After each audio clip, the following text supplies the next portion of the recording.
On a parlé beaucoup du réchauffement. Mais en fait, le réchauffement, ça masque très, très souvent l'effondrement de la biodiversité. Parce qu'il y a un effondrement de la biodiversité qui est majeur, qui est massif en réalité, hein. On a perdu 80% des insectes au cours des 30 dernières années. Je suis sûre que même vous, monsieur le ministre, vous l'avez bien vu sur nos pare-brises. Là où avant, on faisait 2 heures de route, on était obligé de s'arrêter à la station-service pour nettoyer notre pare-brise. Bon, ça a complètement disparu. C'est un phénomène qui devrait en réalité tous nous inquiéter de manière majeure.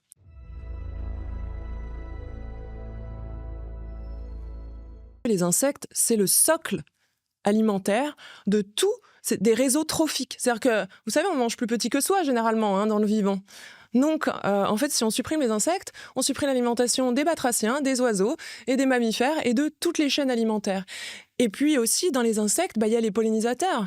Et les angiospermes, aujourd'hui, représentent l'immense majorité, la vaste majorité, 80% des végétaux, sachant que les végétaux, c'est la biomasse principale aujourd'hui sur Terre, hein, c'est aussi 80% de la biomasse. Donc, en fait, supprimer les insectes, on sait que ça pose des problèmes majeurs. Et s'il y a un effondrement des rendements, c'est aussi à cause de ça.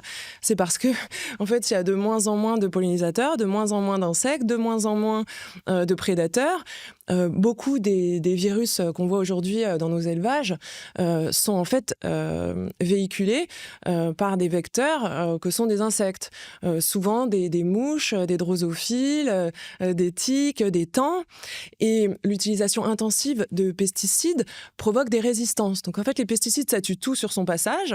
Et puis, il reste que les résistants. Et c'est ce qui se produit. En réalité, le moustique tigre, il est résistant aux pérétrinoïdes, qui est la catégorie d'insecticides la plus communément utilisée depuis 70 ans. Et c'est pour ça qu'il est partout. Parce que vous tuez tout, et donc vous tuez aussi les prédateurs de ces insectes. Mais eux, ils sont résistants. Et donc, ça crée des niches énormes, des espaces, en fait, pour que ces insectes se répandent de manière majeure. Et le pire, c'est qu'on conseille aujourd'hui aux éleveurs qui ont ces problèmes d'utiliser des insecticides, donc ils mettent des insecticides partout dans les stabulations, et en fait ça va renforcer encore ce problème, il y aura encore plus de vecteurs qui vont transporter encore plus de virus, alors que ce qu'il faudrait leur conseiller, c'est de remettre des oiseaux, remettre des batraciens, remettre des amphibiens, remettre les prédateurs de ces insectes en réalité. Et donc cet effondrement majeur de la biodiversité, en fait, et ces résistances qu'on a partout, d'ailleurs on le voit très bien, hein, il y a des résistances qui se développent dans tous les sens sur le glyphosate. C'est très bien documenté par l'INRA, le glyphosate est de moins en moins efficace à cause de ça. Et en fait, l'antibiorésistance, c'est le risque majeur aujourd'hui que connaît l'humanité, risque totalement ignoré et passé sous silence. Mais en fait, le fait d'avoir mis des pesticides qui sont des antibiotiques dans des quantités absolument phénoménales, on met environ 1500 fois plus d'antibiotiques chaque année sous la forme de pesticides directement dans la nature que ce qu'on prescrit aux humains et aux animaux d'élevage. Et donc, ça crée des résistances qui fait qu'aujourd'hui, le glypho, il connaît plus de 400 résistances, il devient complètement inefficace, dont les vulpins, on le voit très bien, il suffit de se balader à la campagne et on voit bien que maintenant, malgré les nombreux passages, il reste plein de choses. Et donc, on arrive au bout d'un système, en fait, où on a déjà supprimé tout ce qui n'était pas résistant, il ne reste plus que ce qui est résistant, et c'est comme ça que Escherichia coli et Listeria se transforment en des choses tout à fait incontrôlables, que les rappels produits ont été multipliés par je ne sais pas combien, que Buitoni est obligé de détruire son usine parce qu'en fait, il devient totalement impossible de se débarrasser d'Escherichia coli. Donc il y a quand même des problèmes majeurs bien plus graves que ce que la plupart des gens imaginent sur les pesticides, parce qu'en réalité, personne ne connaît réellement le sujet. La biodiversité, c'est un sujet hyper compliqué. Mais effectivement, aujourd'hui, on subit les affres du climat parce qu'on s'est mis à mettre du maïs partout. Ça, c'est un vrai problème. Enfin, je veux dire, le maïs n'est pas du tout une plante. Enfin, c'est une plante qui est c'est une maladaptation, quoi. Une plante qui est très mal adaptée, en réalité, au climat français, parce que le maïs vient d'une région où le climat chaud où la saison chaude et la saison humide. Et moi, j'en ai fait du maïs. Donc, parce que moi, je fais vraiment de l'agriculture et donc j'ai tout essayé. J'ai fait du quinoa, des pois chiches, des lentilles, du maïs. Bon, j'ai voulu voir, expérimenter, comprendre ce qui se passait justement sur le maïs. Bon, il suffit de voir le système racinaire du maïs pour comprendre tout de suite quel est le problème. Il est hyper en surface, très peu profond. Effectivement, 10 jours sans eau, le maïs, il tomberait de mort, quoi. Donc le problème pour moi, c'est le maïs. Le problème, c'est aussi qu'on a voulu agrandir toujours les périodes de production. Donc on a mis en arboriculture des variétés toujours plus précoces, toujours plus tardives. Alors c'est sûr, quand il y a un gel, c'est un problème. Quand on a mis des hectares d'une variété précoce, ça peut pas fonctionner là où avant dans les vergers il y avait une très grande variété. Donc il y en avait qui étaient en bourgeon à certains moments, d'autres pas. Et donc oui, le gel faisait des dégâts, mais c'était des dégâts qui étaient plutôt partiels.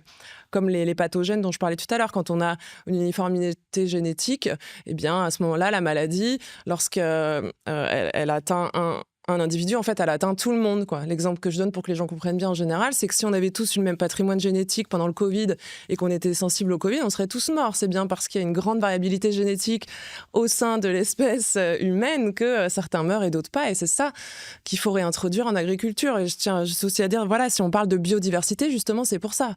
C'est pas forcément la diversité des espèces, oui, mais c'est aussi la diversité au sein de ces espèces. Et ça, on l'a perdu à la fois dans les cultures, mais aussi dans l'élevage, où il y a eu une uniformisation génétique.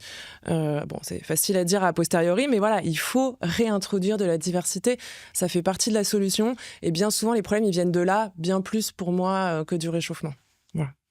J'ai envie de pas commencer par le climat, parce qu'on en parle déjà beaucoup. Mais c'est pas du tout le seul problème, le climat. À mon avis, c'est même pas le plus gros. Actuellement, il y a un effondrement de la biodiversité qui est incontestable. Récemment, il y a quelques jours, il y a un très bon papier qui est sorti de 2 chercheurs au CNRS, qui a fait une méta-analyse sur 10 000 articles publiés. Bon, c'est très clair, il y a aucun questionnement possible, tout s'effondre. Et là encore, il faut être bien subtil. Il y a un effondrement des espèces. Ce qui en soi est dramatique, c'est-à-dire que au rythme actuel, dans pas très longtemps, on va vraiment avoir une extinction massive. On sait qu'on est en cours de 6e extinction massive. Mais il ne faut pas raisonner qu'en termes d'espèces. Il faut aussi regarder les individus. Et ce qui est presque plus inquiétant encore, c'est que même dans les espèces qui ne sont pas encore menacées, il y en a quand même quelques-unes, il y a une chute drastique des populations. C'est-à-dire qu'en fait, pour le dire simplement, les vivants sur Terre sont tous en train de crever. Même les espèces qui sont encore abondantes, je sais pas, les moineaux, enfin je dis un peu au hasard. Les moineaux, non. Ouais, les moineaux, ils vont mal, ouais. Mais en fait, ils vont un peu tous mal, tu vois. Je dis les espèces abondantes, ça me vient même pas spontanément, en fait. Bon, il doit y en avoir quelques-unes. Les connards. Ouais, celle-là, elle est en croissance, ouais. Eh ben, il y a quand même une diminution des populations, quoi. Donc ça, c'est super inquiétant, en fait. Et pour moi, ça a du sens. Parce que je trouve ça triste de... Je veux dire, pour les hommes, c'est les individus qui comptent, parce qu'évidemment, quand on perd la mort d'un humain, c'est toujours un drame. Mais en revanche, pour les animaux, ce qui compte, c'est juste les espèces. Ça, je trouve que c'est un anthropocentrisme qui me déplaît. Et je veux dire, les animaux ont aussi leur vie propre. Donc c'est triste à la fois en tant que disparition d'espèces et en tant que disparition des individus. Ça, c'est ce qui est en cours. Et la cause de ça, aujourd'hui, c'est pas le réchauffement climatique. La cause de ça, aujourd'hui, la principale cause, elle est parfaitement connue, c'est la disparition des espaces de vie. C'est qu'on est en train de s'étaler partout, en fait. Et que les animaux n'ont simplement plus d'endroit pour vivre. Ils n'ont plus de lieu pour vivre. Le morcellement et l'atrophie des lieux de vie fait qu'en fait, ils meurent. Donc, le premier truc dramatique, c'est l'expansionnisme géographique de l'espèce humaine, qui fait que, oui, les autres, forcément, n'ont plus de place. En fait, on n'arrive pas à ne pas se rendre compte qu'un territoire dont personne n'est propriétaire, il n'est pas vierge, quoi. Il a beaucoup d'autres occupants. Mais ça vient à l'esprit de quasiment personne de se dire, quand je vais construire ma maison ou mon usine, ce qui est pire, quels sont les occupants que je vais détruire ? On ne se pose même pas la question. Si on a l'acte de propriété, c'est bon, quoi.